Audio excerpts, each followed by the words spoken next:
Beware Maria. Maria talks about music, about education, about psychology and art, about sex and gender roles, about meaning and purpose, about things that are fun or interesting and can relate to each other. Maria has conversations with herself and with others, and she finds it a bit odd to talk about herself in the third person. Just beware and think about it.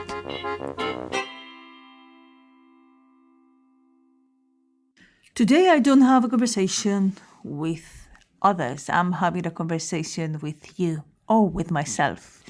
And I want to speak about 4 tools of communication.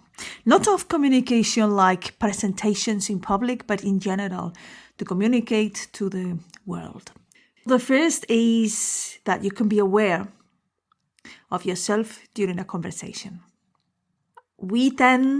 I tend many times to get so engrossed in my interactions with the other person that I don't even notice my own body. I don't notice how I'm getting tense or so incensed that I don't really stop to evaluate what is it that is coming next. But when I get more aware of it, that is something that can be learned and can be developed, I'm used to feel my body. It's a lot of body work in the type of awareness work that I do in my communication practice. I feel it in my body, especially in my chest, but it can be in many other places. You know, we say to have something in the base of your stomach or to feel butterflies or a lump in the throat. Our emotions circulate in our body. This is about being aware of your body. Especially in my case, I notice when something feels a little bit strange, or I'm having a conversation with someone and something is being left unsaid or is implied, but it doesn't feel very good, but it's not clear, and I don't have enough information to know what is it really about.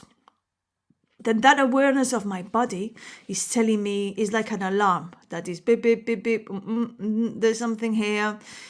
Then I would be moving this feeling into my head, making it conscious. Oh, I don't know what is exactly what's going on, but there's something going on that I don't know. This is a very first step, and is a very good one to communicate better in order to ask or to try to understand what's going on. And it can be practiced.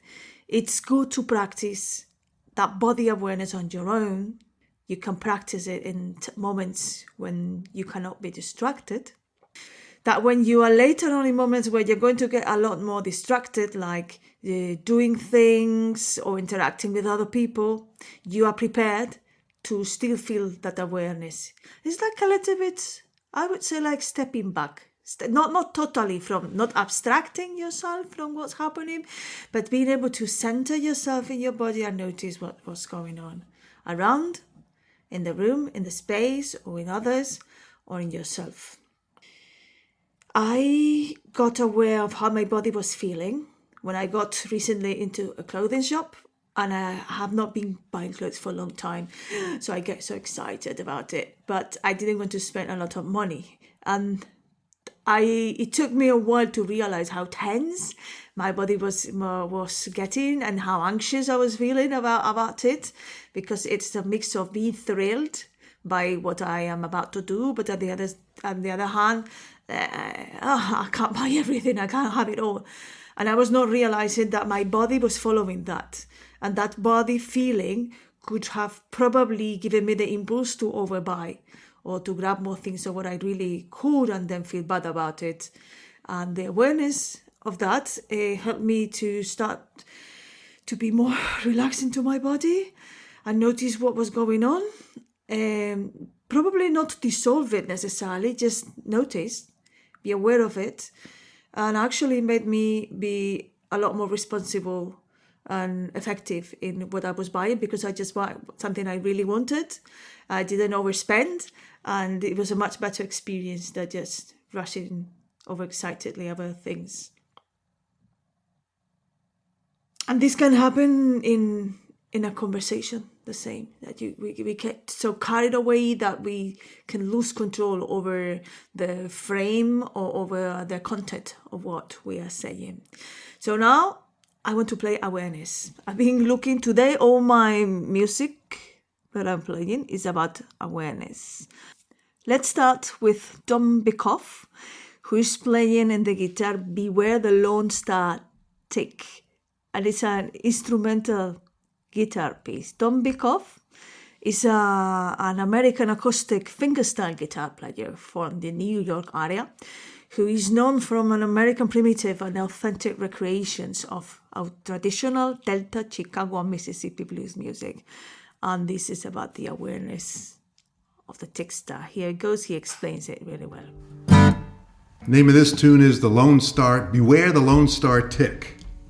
Don't ask me, well, I can tell you why. I mean, when Killer Bees first came and heard about them, it bothered me immensely, and my children and friends all know that these things like that kind of get to me. And when I heard about the Lone Star Tick, I found out that that little devil from 150 yards away can come chasing after you. It picks up on body heat and carbon dioxide, and they're fast, and they're ticks. Hence, beware the Lone Star. It's got a little Lone Star on its back.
Thank you, Donda. I really like that. You may think that it sounds a bit esoteric, practicing awareness, and how can one get awareness in the body and awareness when you are with other people. And there is a very simple practice that you can do it even if you don't consider yourself a meditator, and that is centering. Doing a centering activity that can last even 30 seconds. It doesn't have to be a long thing to practice. that some exercise activity that you can Google centered activities, and I'm sure you will find many. Just get back to your body, get used to get back to your body, get used to breathe and get back to your body in different moments of the day until you just get used to it. This is a common practice, something that you do. And if you start doing it now and you get results that I'm sure you will, please come and tell me. I'd love to hear about it. And the second tool, voice. The use of the tone of your voice that can affect and does affect your communication. Don't rush it. I know I tend to rush, but have you ever talked with many Mediterranean people? We have a different pace of our speech.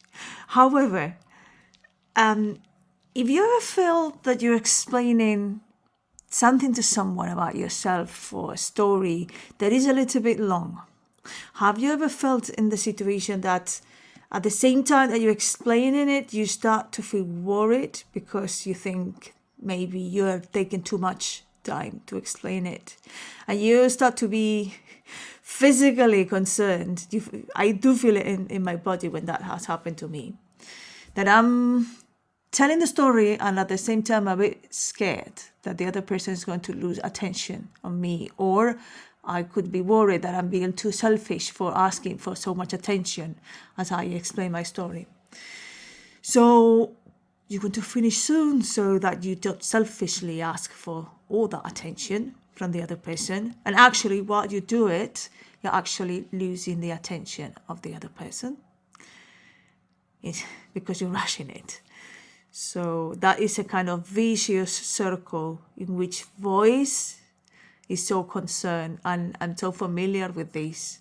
I used to be that kind of person who would feel guilty for speaking for long periods. So doing these podcasts and these episodes are being so good for me because I feel that actually it is what I have to do. It is required. And it makes me feel better. When I tell a story to someone and I feel myself rushing, I come back to my body, I come back to my awareness, I make myself aware of what I'm doing. I calm down, I pace myself, I go back to it, I get back the attention of the other person. And I'm going to play Apache Tomcat. This is not aware, in this case is beware. So I found some beware, but I love it because beware is exactly be aware. Be aware of a danger. In this case, beware of the fall.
Third wonderful communication tool, stepping back.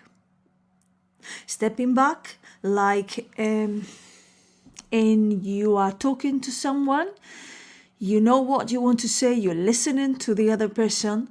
The most important thing here is to understand what the other person is saying, and don't worry about not having the best words or not being thinking and waiting for what you're going to say because you have something specific that you need to say, but be more aware of what the other person is saying and be able to step back to understand what's going on and take it on board. If you cannot step back and you have to always being totally out of yourself, out of touch with how you feel or what you understand about the context, you are a lot likely to miscommunicate. I have a student who recently contacted me to explain one of his triumphs about being able to step back. He was making a complaint at the phone, and he was put on the spot by the other person at the other side, like asking, is this what you want? What is it? Can you explain me better? What is it that you need, or what is it that you want? And instead of allowing the direction of the communication of the question of the other person to dig into him, he was capable of stepping back, realizing what was happening, and turning it into a different direction. And he said, are you taking on board my complaint? Are you understanding that it has a goodwill? And would you take on board what I say? And are you going to be able to make the changes I need? Bravo, bravo. And I think that is such a good success. He said that after being able to say that to the other person, he got a complete different reaction. He felt a greater sense of appreciation and understanding from the other part, rather than the way the conversation was going previously. And it was so good to hear about it and to know that actually these tools work really well. And they can be practiced and they can be learned. Step back to understand that there is an intention on the other part in the way they are taking the conversation. Step back to realize that maybe you don't want to have that conversation and that you better stop it instead of being dragged by the other person. Step back to attempt to understand what's going on, or step back to realize that you don't know what's going on and you need to ask some questions that you were not able to think about before. So stepping back. And I want to play another Beware, which is my favorite of today. I've played before the music of 41. They do collage, and I think they do fantastic collage and experimental work. And this is called Beware the Mailman. And it's fantastic. Don't forget, play this record twice every day for a whole week. Listen, let's get the music started. Let's have some music. Music! Hit it!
Tell me, little girl, who do you resemble most, your mommy or your daddy? I don't look like my mommy or my daddy. I look like the mailman.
Let's everybody sing. 1, 2, buckle my shoe. 3, 4, open the door. 1, 2, buckle my shoe. 3, 4, open the door. 1, 2, buckle my shoe. 3, 4, open the door. 1, 2, buckle my shoe. 3, 4, open the door. Open the door. Open the door. Open the door. Open the door. Open the door. Open the door. Open the door. Open the door. I'm going to play more 41. I really enjoy the sense of humor in their fantastic collage. The last one I want to talk about, I think for me is the most important in communication, and that is curiosity. I think that as I was growing up, probably I developed a lot of curiosity for things, but curiosity for what's happening in a conversation or what the others are thinking or what's really going on was not something very much developed. There was a lot of information that would be given to us in school and we would take for granted that's how it is, with not a lot of explanations about it. And I don't think curiosity was really promoted when I was studying. So once you have this awareness of what is not clear, then you go with all your curiosity and ask for clarification. So this awareness is going to take you into the way of authentic communication, to make the invisible visible, to show to you what is it that you are missing. And without that piece, you can't really see a clear picture and act on it or speak on it. When we're not curious and we don't question anything at all, we'll be moved by the others a lot easier, rather than realizing that we can actually ask for things in order to understand. And that can give you really good, your best conversations. It can give you the awareness that there is a conflict, but you will then know that there is. You know what you're really talking about. You want to know what people mean with what they say and not just imply it, because I can easily imply the wrong thing, or what they mean with their actions or the questions they ask to you. So if you're not curious, you're going to lose a lot of opportunities. I did have a friend years ago, and this friend stopped wanting to go to the cinema with me. I would ask and always get a different excuse, to the point I thought this friend was not interested in me anymore. It's only by asking and getting curious that I got to know that actually this was not the case. I would have stopped that relationship. But when I found out that was happening, is that my friend was having a real money problem and was a bit afraid to tell me, because they wouldn't want that I feel that I'm under pressure to invite them to the cinema. Then the invisible was put in front of me. If you can put things in the conversation with the sensitivity and care, so that the other person is going to open up to you and really feel confident and safe enough to tell you what's really going on. Then I got to know what the issue was. So I said, would you like that we go one day and I invite you, or we share it? We can't find a solution together now that we are in the same page and I understand what's going on. But obviously you had something to protect that's very vulnerable and that you did not feel you could be able to share from the beginning, which is understandable. And NDG Cohen is now bringing us a piece called In Awareness, to continue with the tradition of this episode.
voice work, breath work, awareness work, improving your communication skills is always said that it can improve your influence. But I actually never tried to improve mine to get any kind of influence at all, but to have a better life. Influence? No, that was out of any questions. I would never consider it until I discovered that once you cross the frontier of the fears and the lack of awareness in the way you communicate, you can actually generate an impact, and I would always aim that it's a positive one. This is what I do and the practice that I have. And just for today, I want to say that wherever your degree of communication is, just be aware or beware that if something fails, we should always be able to repair. And I'll see you in the next episode. Bye!